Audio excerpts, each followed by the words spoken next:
Welcome back to Albany County Direct Podcast. I'm your host, County Executive Daniel McCoy. Today, we're joined by Sean Maguire, the Executive Director of Albany County Land Bank. For those who are not familiar with the Albany County Land Bank, which a lot of people still are not, you can explain what a land bank is, how it services our community, what is the primary mission of the Albany County Land Bank, and how has that mission evolved over the years. And I was proud to have partnered with the legislature to create this land bank back in 2014. Yeah. We did it with them, and then Mayor Sheehan at the time. We all got involved. And one of the things I want to explain, my point of view from the land bank, when I was in the legislature and then now as county executive, people see these abandoned houses. Well, I want to say this in the right way. The mayor, supervisors, and the village trustees really didn't have to care because New York State, and I think it goes back to Mayor Corning, where the best I could attract it, pass the buck to the county. So we have to keep the taxes whole. So we pay all the property tax, the school tax, the water tax, the library tax. So, when you're a mayor and you're struggling with your budget or you're trying to get other programs done, it doesn't become a focus point because the money's coming in. So even though that building's abandoned and it's an eyesore, you're like, well, I'm still being paid on it. I'm still getting my taxes. There's not a priority to put it back on there. So we said, hey, and I gotta thank the players at the time in the legislature, from Frank Camiso to Sean Ward and Sean Morris and everyone that was involved back then said, hey, we have to do this. We have to invest money. And you can help me on some of the money that we've given. We turned over properties to the assessed value of like $30 million. We put up, like I said, I think around $8 million in cash to help turn this around. And we've been one of the most successful land banks. And I joke, the former mayor of the city, I remember like, hey, you got to have skin in the game. And then we're at a press conference, and I walk away there. She was like, oh, I'm going to give problematic money. I go, what the hell's problematic money? They go, well, if they get grants. I go, well, that's not really helping us, because they're here. There's too many restrictions on them sometimes, or they're just hard to get. But it was the right thing to do, and it's been successful. And I knew it was successful because the people that do the auctions would come lobbying me saying, oh, we can get you more money. You're wasting your resources. And what I liked about the land bank, and I want to thank Chewy, because he's heavily still involved in it, and you make a decision. So if somebody comes to your organization, and I know I'm getting off beat, but it's sometimes when you know too much about a thing, you come there and I bid, and I say, well, I know that house is worth $600, and I bid $400. But someone comes in and bids $100. That's their first home. They're going to fix it up. They have a plan. You have the right to go to them. We can't do that in county government. We got to take the highest value, regardless of the purpose. And what we've seen over the years, when we used to auction off properties, a lot of these properties were brought from people out of town, and they would sit there and rot, or they came in with all the right intentions and they never did anything, and it took another 10 years. And by the time you go through that whole cycle again, now the roof's caved in, it's been abandoned, copper stolen, it's been gutted, squatters, the whole routine. And now the laws change. And this goes back, I did an earlier podcast with, on food pantries. But what bothers me, and again, throw myself in, politicians don't listen. And instead of going and saying, hey, what's working with land banks, what's not working, and now they pass all these laws, and I get it. They're saying like, hey, if someone falls back and they lose their houses, now regardless, and you can correct me on this, and I don't mind because I don't know everything. I try to, but it's impossible. If we go to sell the house, after we pay all of our bills, we have to give money to them. So I'm like, in essence, you're rewarding bad behavior. And listen, I'm a guy that grew up, lost our house, okay? So I understand it, and I understand the passion they're trying to do, but there's accountability, right? There's accountability, and now they can live rent-free, and they know this, a lot of people, turn around and sell it. Not every house is worth a lot of money, but they can live rent-free for 5-6 years before you get them out of that house, and now, how's that fair? And then, oh wait, now I got to give them money. And they didn't pay a dime to anything for 6 years, It makes it tough. And I'm not, look, that's just an overview. There's a lot of good laws that are in effect, but I just wish sometimes certain politicians would sit down, like the state and the Senate, and bring you in and saying, hey, what works, what doesn't work, what would help. And I know, again, the passion of saying, hey, we shouldn't force someone out, but if everyone stopped paying their taxes in Albany County and said, well, no, I'm just gonna sit here for 5 years and not pay any taxes on anything, and then when you sell my house, I'm gonna make money. Or you do that number, you could buy a house somewhere else, pay that off while you're living rent free. And I'm not saying that's not the situation with everyone. There's always people that abuse the situation and make it tough, but. I know it's been like, again, I want to correct myself. So I said $8 million. It was $4.75 million to the land bank. Additional $250,000 brings the total up to $5 million. Housing affordability remains a major issue throughout our region, especially now with the higher interest rates. People can't afford it. Even though, I remember when I bought my first house with my wife, the interest rates were like, I want to say like 9%, So we got spoiled. So it was, that's going back to like 92. Yeah. And now you fast forward and they got down to 3%, and it was going good till it wasn't going good. And even 6%, yeah, it's not bad, but like I said, in 92 we were paying almost 10, we were paying 10% for interest rates, right? Right. So people forget about the history, So that was an all-time low. It's still lower than it was, 35 years ago. Think about it, right? I can't even fathom what my parents paid for an interest rate on their first house, but it had to be up there. So, but it's good to see it, and you totally. I can hear the passion that you have for this. We're both neighborhood guys. Yeah. Grew up in Albany, and you've got your story about your family and their home. I've got stories about my experience in my neighborhood, and I remember 3 houses down, this house constantly going through cycles of vacancy. And we didn't have those red X's, the placards that we see on the buildings today back then. But we all knew it. It was a drag. It really took down, the feeling around the neighborhood to have one property really impacting everybody. And, it could have been a home. And it had been a home. I remember sleeping over at one of the families that lived there. I was friends with them at one point, and we'd hang out and sleep over, and then they were gone, and then the house was vacant, and just kept going through that. You bring up an excellent point, right? I was a city fireman. We knew the abandoned buildings, and nowadays with the technology, when you roll up in the scene, they know it's in the database. Police know it, and it's just like an eyesore for somebody that lives there every day. They come out, and there might be 1 red X, there might be 3 on their street.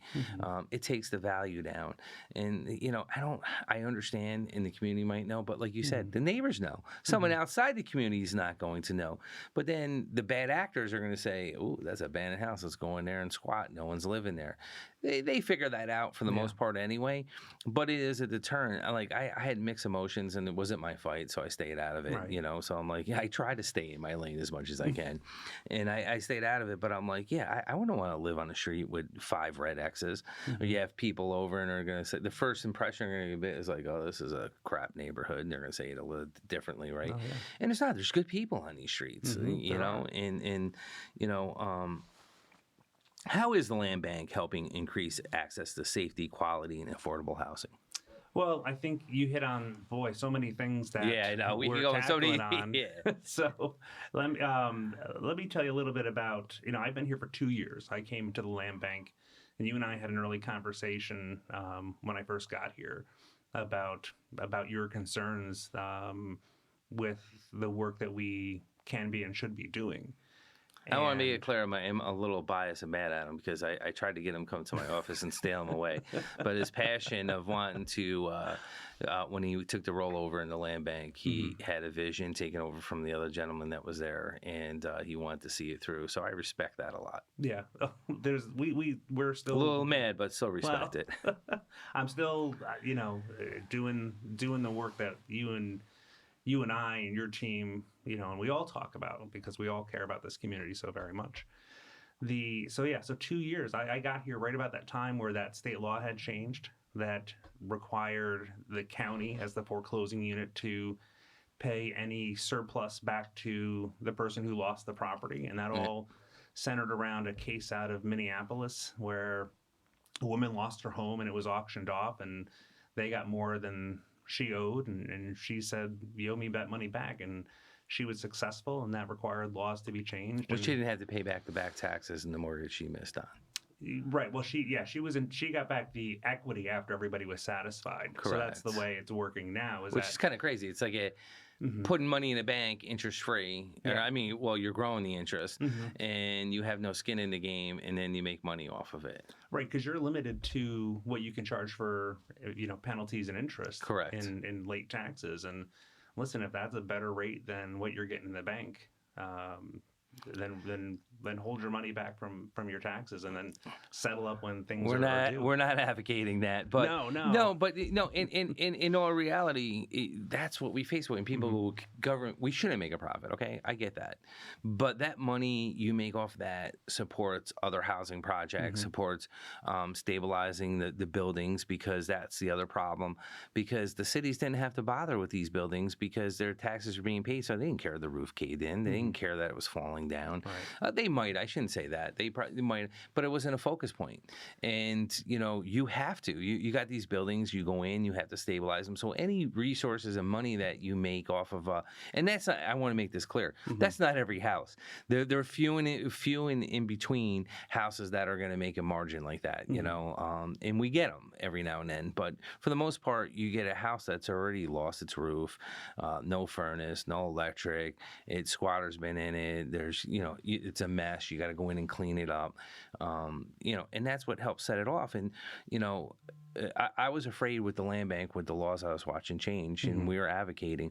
I go, they're not going to exist. They can't exist. And, I kept looking at this whole program saying, this is going to come to an end because it makes no sense. We now have to auction off properties, which I want to turn over to you, but we can't legally now, which makes no sense. And we're back in the same cycle we were, before 2014, over what, 13 years ago. Yep. So now we're back into playing that game again, where before it was making a better impact on the community. It was, but I think we've gotten our heads together and figured out a way through this. In the last auction, the land bank showed up and bid on property. Yep. And we'll pick up 8 properties from the county, and we'll return money back to the county as a result of that.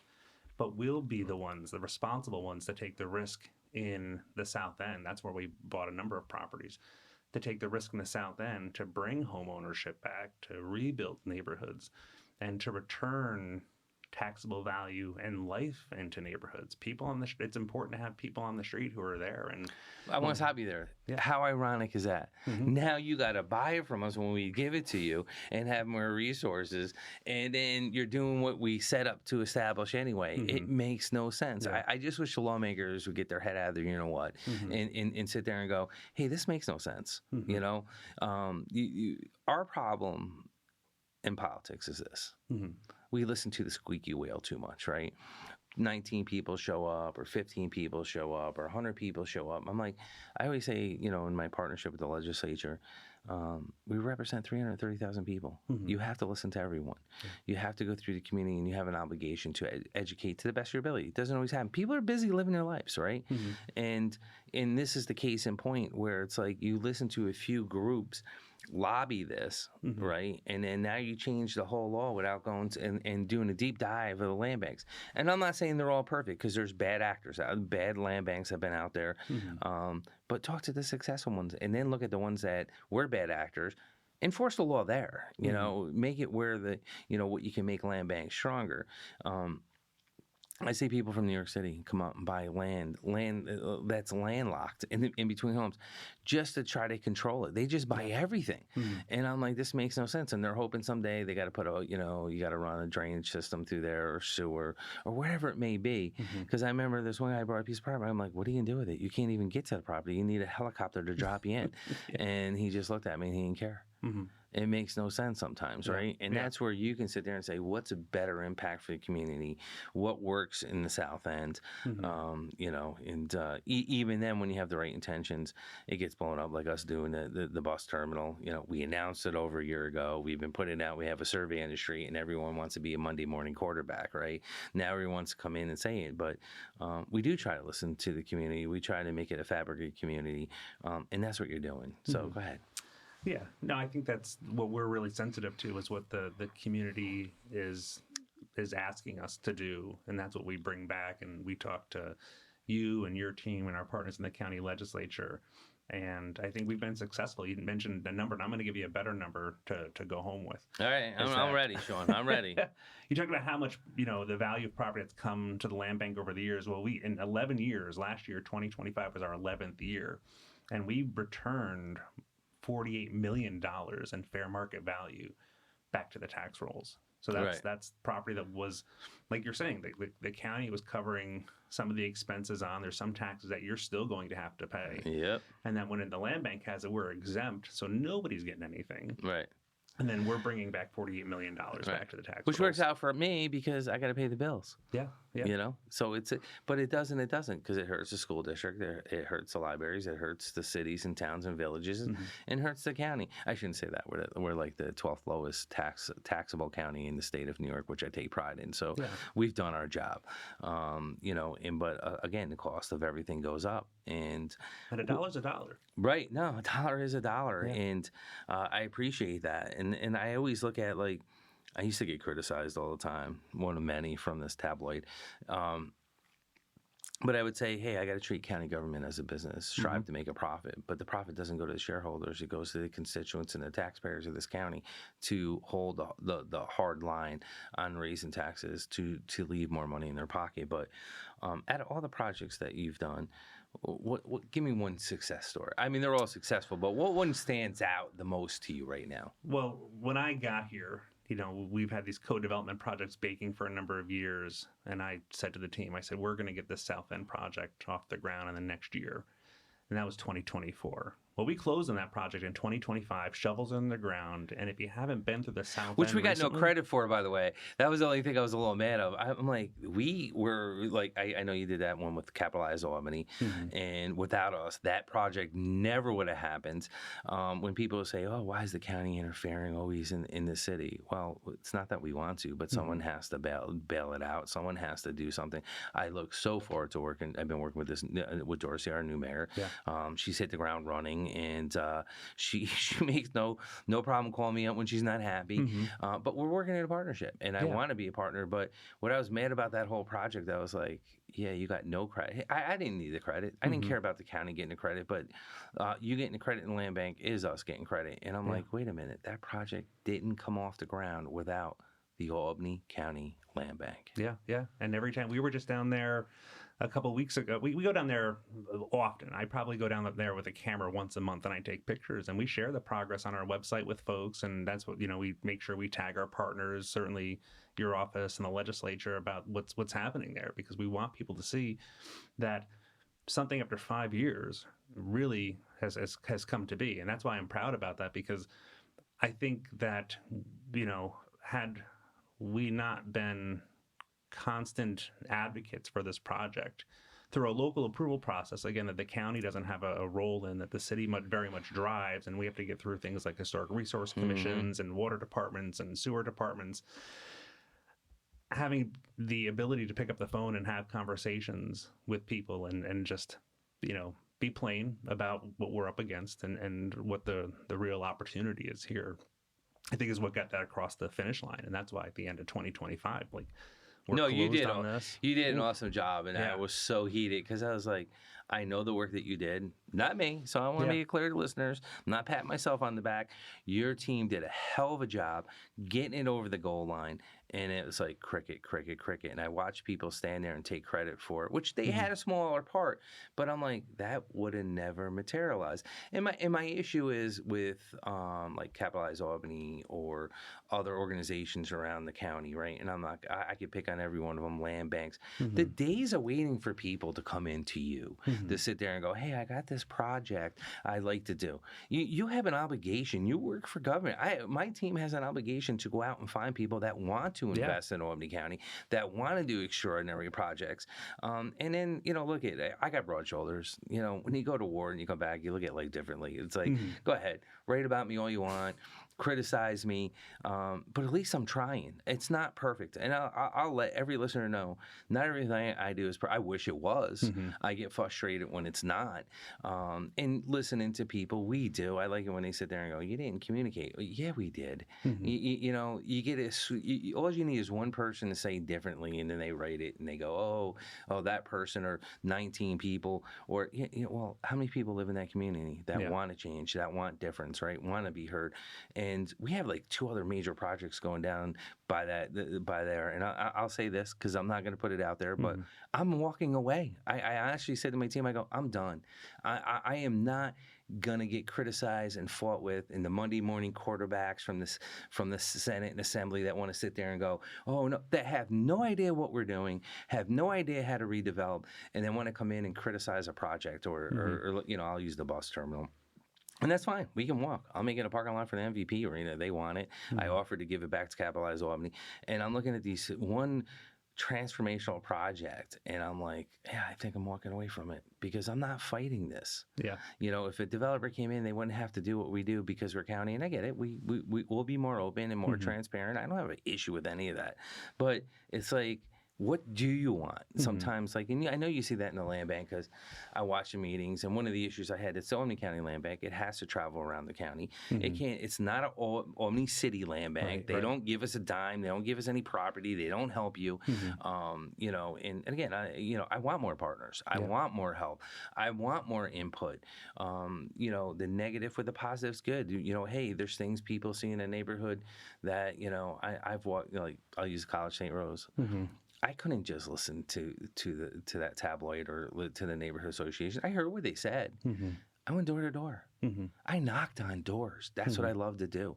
And I talk to people, and I want to hear the people that live here. And again, I'm not saying everyone we talked to didn't criticize me, or they go, hey, I'm glad you're doing it, because if the city had it, it'd be all effed up. And that's what they were saying to me. And they go, at least you're doing something. You know what this property would look like if I didn't do what I did? And I'm not saying right, wrong, or indifferent.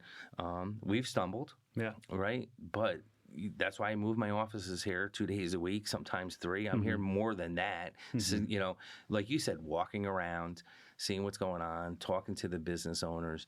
And that's what you do, Sean, day in and day out. And look, I know you're not doing it for the pats on the back either, or looking for the medal, because if I went to the medal shack, we're all running. Oh, we ran out of medals. But, you sit there and you look at it and you're like, do you want a government that doesn't work? And then you're going to criticize me for doing nothing in the community? Or do you want a government that at least is trying? Again, not perfectly. We're not perfect. No one's perfect. We're humans. We all make mistakes. I'll stutter. I'll say the wrong things. My buddy across the river loves beating me up every time I say something wrong. I get the text first from him, then the firemen I worked with, and then the military guys. So it's the most comical thing. I go, oh boy, I really said something wrong again. And I'll look at my phone. That's okay. That's okay, because when I get out of bed in the morning and when I go to bed at night and I put my head on the pillow, I know I have to do the best job that I can. It's not always right. No, I think the bold leadership here at St. Rose has kept this place, churning along with a new vision that's coming to be.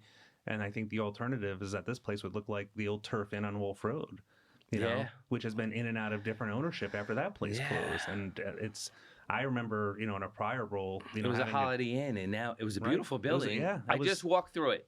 How many events were it? Oh my God! It's like I watch these kids on YouTube video all the time go through abandoned buildings or malls, and I'm like, I can't believe this happened to this property. And then now it becomes more financially harder because now you got to stabilize it. Now you got to clean. If you maintained it through that whole process, you probably might have another hotel chain, might have someone in the vision. Now you're probably going to have to knock it down and start from scratch. Well, and then that price on that thing just kept going up and up because people kept speculating, which is the problem we had in the auction process, is that people are speculators. They're taking risk, hoping for big reward. And if they have money to lose, then they see that risk differently. And I think that's probably one of the changes at the land bank too. Let me talk a little bit about please. risk and reward. Is that one of the things that's been challenging over the years is that we've held some properties that just have got no interest in them. And so I've said to my team that we have to remove the risk to make these properties attractive to people to step in, because not everybody has the resources to come in and take a building that's been vacant for 10 years, 5 years even, and turn that around into something else. So we can stack in other sources of funding from the state to be able to phase a rehab until it gets to a point where somebody's like, I can now take that on. Because that's what we want. We want the community to invest in itself, to believe in itself. Right. To do these projects and see them too. So you asked about, things that I'm excited about, like that South End project is one, but, we're wrapping up a house on 360 Sheridan Ave in Albany that we did with the Youth Build program as a workforce development initiative. That was Youth Build. Awesome organization. Yeah. And they've been teaching those kids how to frame and drywall, and we're getting close. We're probably a month or two away from completing that, and then we'll list it for sale. That'll be an opportunity for a first-time home buyer. And we'll walk them through the process about how to be a homeowner, how to maintain it, but also how to, put the money together to be able to afford it and what it means to be able to afford that, because that's the one thing that is terribly challenging is the affordability of housing right now. I mean, we talk, we deal a lot in the area median incomes, but I don't think people realize when we say affordable housing, we're not talking about, super low income. When we talk about somebody who's earning 60% of the area median income, which is a threshold for affordable housing for us, we're talking about childcare workers, we're talking about daycare teachers, preschool teachers. When we get up to 80% AMI, which is still considered affordable housing, we're talking about physical therapists, police officers in their first years, social workers. So these Don't forget about the firefighters. Yeah, you said police officers. That's all right. I had to pull some numbers out real quick, and I didn't want to throw the firefighters in. But yeah, I mean, a lot of our public sector, public safety workers are at that level where they need affordable housing. People in the military, right? We have Division of Military and Naval Affairs here, and I can talk about it because I've been in the military 37 years. Yeah. But we have a lot of soldiers that are on DSS, believe it or not. Oh, yeah. People are like, what? They're on welfare? Yeah, they're on welfare. They don't, just because they're serving their country, their pay is not there, and it gets to your point. I was saying this to another person, and the reality is this: I've met friends that make 80 to 100 and are married, might make 160 combined, and you go, oh well, they're making life. No, their student loan debt's killing them, rent's killing them, and look at. I'll say this: I always pride myself of trying to be in the trenches, and I can't at this level all the time. But I learned a valuable lesson, when I was going with my daughter looking at apartments. I'm like, what? I go, that's like double my mortgage. Yeah. I couldn't believe what people are getting for rent. And, and we dug in because we've been doing affordable housing, looking at things, what we're doing here at the College St. Rose. And I was honored to sit on the City and State panel down in the Bronx and talk about all this stuff. Yeah. And it's amazing how much it costs, and people can't afford it. It's like, and that's why I always say, do you pay, do I pay the rent? Do I pay the utilities, or I put food on the table? Even though they're making a good income, they're swamped in debt. And, back in my, I'll date me, not you. Even though I think you're older, kidding. I will correct you. I know. That's a good thing when you're the boss, right? Yes. Sometimes. My parents, we go to the department store over in Rensselaer or somewhere, or downtown to lodges, and they get our clothes for the fall. Yeah. And they go on layaway, and you paid it as you went, or if you wanted a new TV. Now, of course, the banks, and this could be a whole other issue, said, oh, no, we don't like that because we're making no money, and they give everyone credit cards. Now, instead of going in and buying a TV that you go, all right, I can get away with a 21-inch TV. Now I'm going to buy the 95 5-inch TV because I'll put it on my credit card, no interest payments for for a year, or you go buy furniture, no payments for a year, and then your interest rate's 27%, right? Yeah. And we just kill people. And these college kids, and I don't want to pick on my cousin Mark McCoy. I don't want to say who he is, but when my daughter was born, and I left the hospital and went across the street, had a beer, and I was like, well, I was have one. He was in there. And he was in college at the time. And he's like, let me buy you a beer. And I'm like, no. I go, you're in college. No, I got my credit card. Oh, yeah. They are giving college kids credit cards, and they're going to a bar. I go, I'm sitting there going, do you know what that beer is going to cost you if you don't pay that off? I go, I go, now, times it 20 years from now, what that cost to you, right? Oh, yeah. And that's what they do to these kids. They just throw stuff at them, and they do go abroad and study. And next thing you know, they come out of college, and they're making $40,000, yet their college bill's $250,000. Yeah, I think I got out of college and grad school. And remember, you go into college, and the credit card offers are everywhere. And it's not like that anymore, but... And sometimes you sign up for a credit card just because you got a T-shirt. And I think I had a balance of like somewhere to $3,000 to $5,000, and I was like, oh my God, I can't pay this thing off to save my life.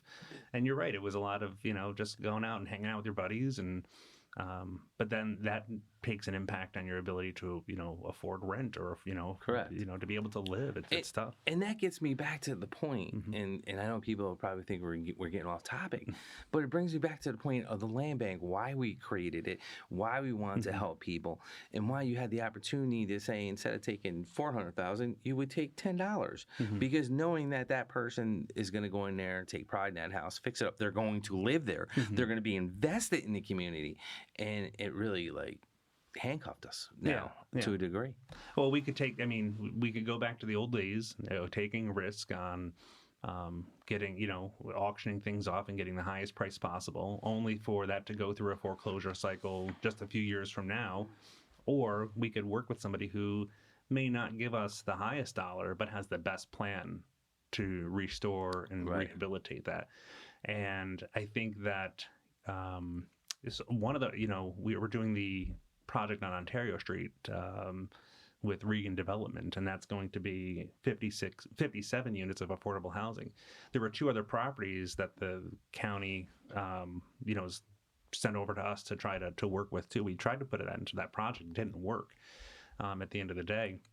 And so we said, well, we have to find a new partner. We have to find somebody else who has a vision for this. And I actually walked through 260 Bradford with Pat Chu, who we both know, who ended up restoring that. And that's a new story on our website about what's happening here. You can take a look at what that was before and what that turned into. I'm still getting on him about that church on Green Street. I did too. I don't let him.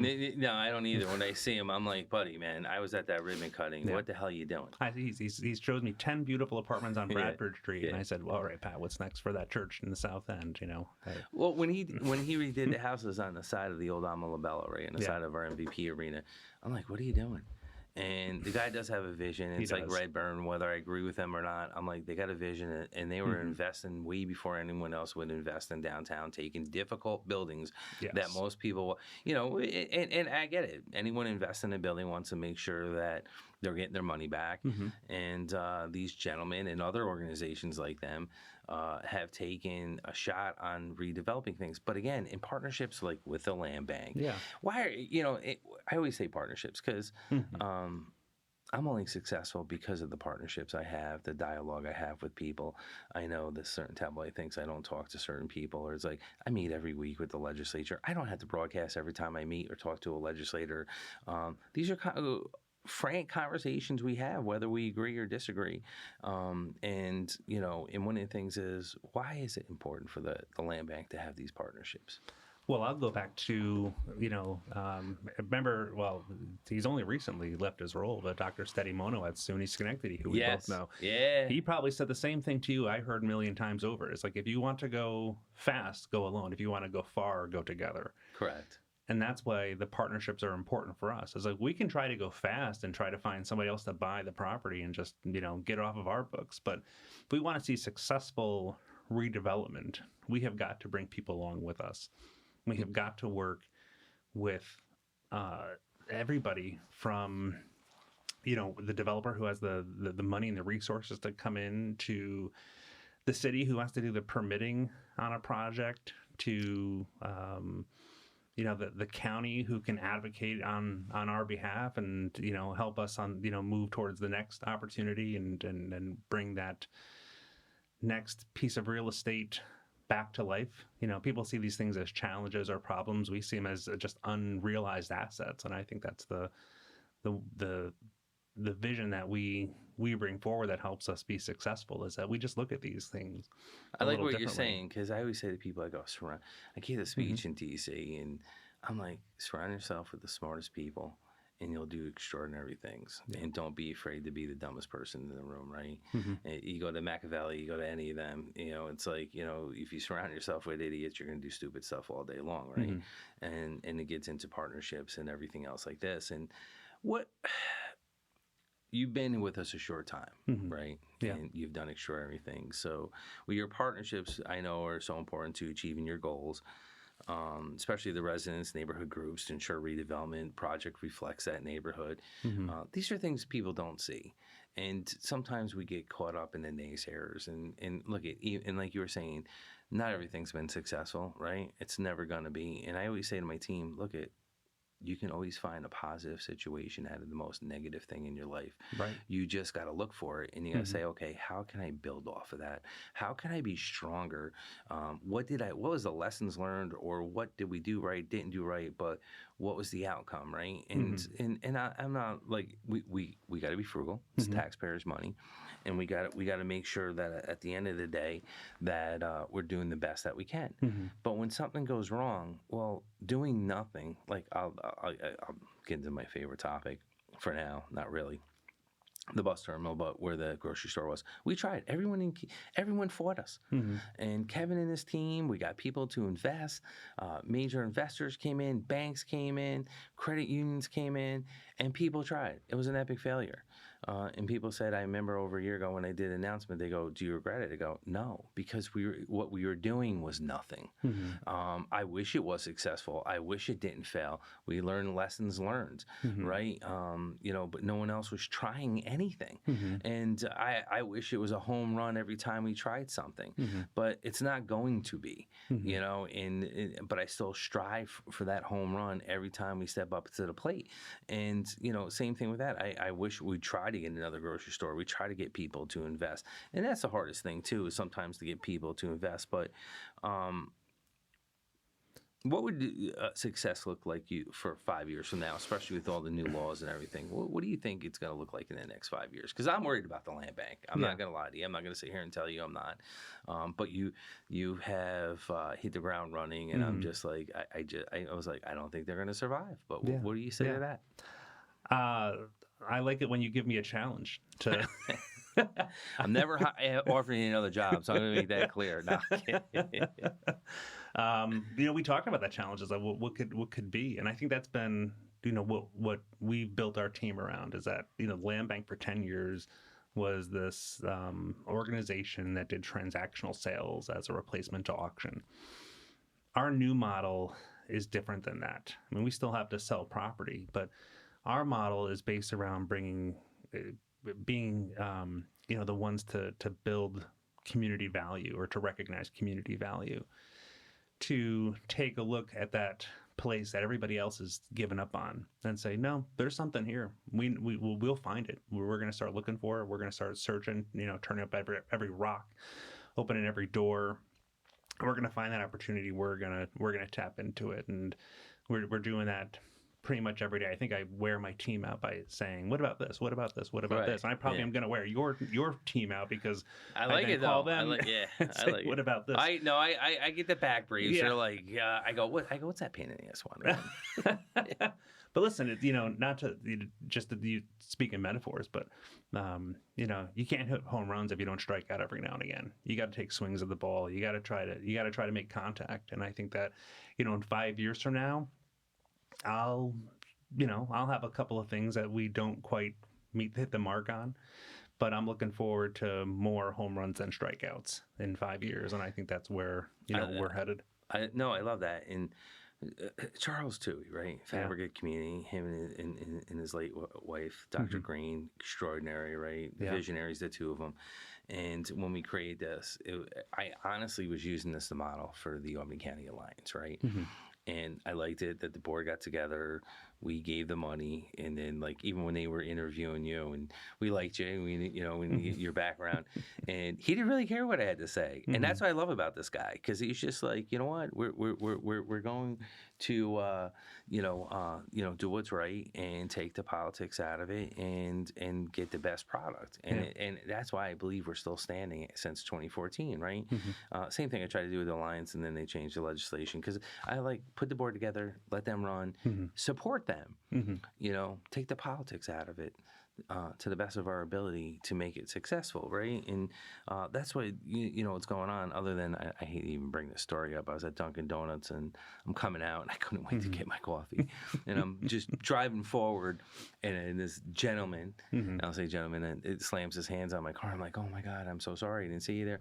And it was him. I go, all people. I go, and his wife was alive at the time. I go, she would have killed me.